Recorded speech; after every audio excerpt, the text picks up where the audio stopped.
VPN pricing is deceptive to say the least. So I'm sure you've seen tons of VPNs claiming they cost $249 per month or whatever, but when you get to the checkout and even years down the line, in many cases, the numbers start to look quite a lot bigger.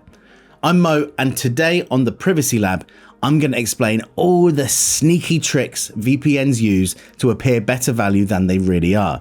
And make sure to stick around because later on in the video, I'm going to outline a few active lawsuits based around VPN pricing. Let's get on with it.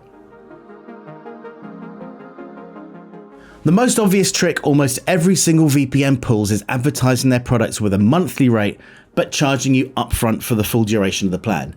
So I think most people looking at a page like this for the first time would think you'd pay the advertised price each month for however long, like a phone contract. But head to the checkout page and you'll see the upfront price has jumped to over $100. Also see how they've added tax on top of the advertised price. Now, Americans might be used to that, but anyone from a country that generally includes taxes in advertised prices will just be shocked to see this. It gets worse though. Most VPNs do offer you a way to pay each month, but the cost is crazy. Obviously, VPNs want to lock you in for as long as possible, just like any other subscription. But most VPNs are A, not clear at all about their terms, and B, rip you off if you want flexibility. Also, this massively inflated 1 month price is what all the other plans are compared to, which leads to the unbelievable 80-90% discounts that you often see advertised. So if you've been shopping around, you've probably also seen VPNs advertised 2, 3, 4 months free. In reality, they're charging the same amount of money for a slightly longer plan, which is great. But then they lower the advertised monthly price as well, which is just so deceptive. You can't say that it's cheaper and then say you're getting free stuff too. It doesn't work like that. But a quick shout out to Melvad here. It's the only big VPN that has the same pricing across the board, no matter how long you want to sign up for. So good job, Melvad. So you bought your VPN. Yeah, you had to pay up front, but there's no getting around it. And mathematically, yes, spread over a couple of years, it is only a couple of dollars per month. And then you forget about it. You keep using your VPN like normal until your subscription ends. But your subscription doesn't end. It auto-renews and not at the same price. I've written a whole piece on this topic alone, which I'll link to down there. But in short, you'll often be charged the same, if not more, than what you paid for 2 years just for a single year afterwards.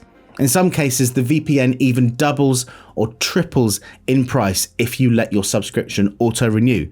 Plus, although things have improved somewhat recently, it's often not hugely clear that this will happen when you sign up.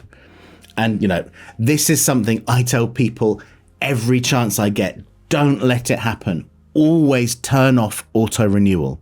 And what's more, most VPNs I've used actually let you buy more time while your subscription is still active.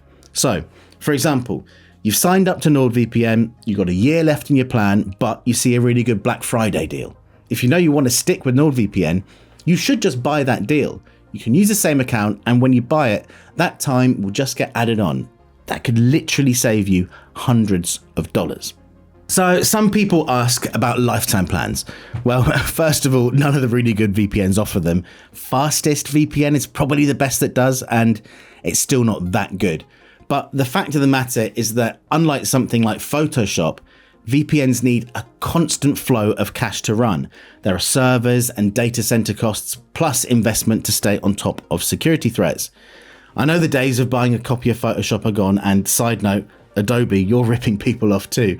But VPNs have never been like that. They simply need subscription money coming in to function.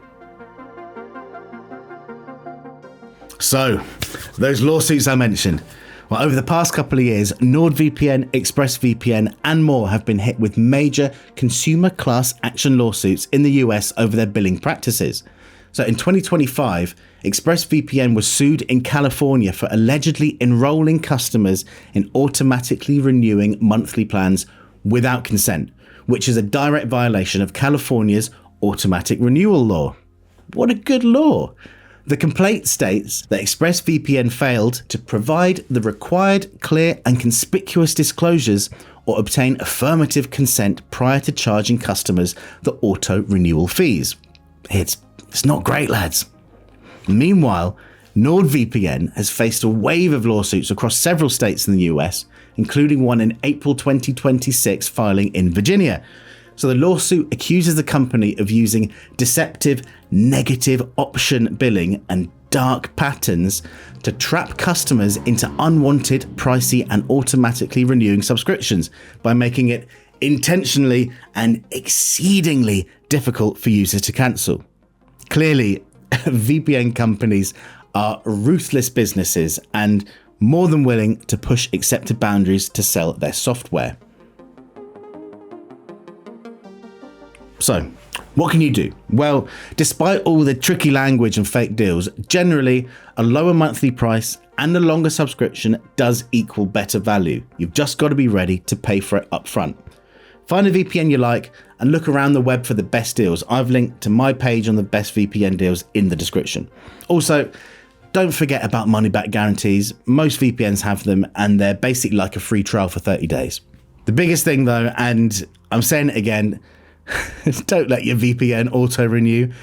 Be aware of how long you have left in your plan and don't let it run out. And also note that some VPNs charge you several weeks before your plan runs out, so don't take it down to the wire. And that's it. VPN pricing is a mess by design, but once you know the tricks, they're a lot easier to dodge and you can make the most of genuinely good deals when you see them. Subscribe to the Privacy Lab for more of this and swing by r/the Privacy Lab for everything we're up to. I'll catch you next time. See ya.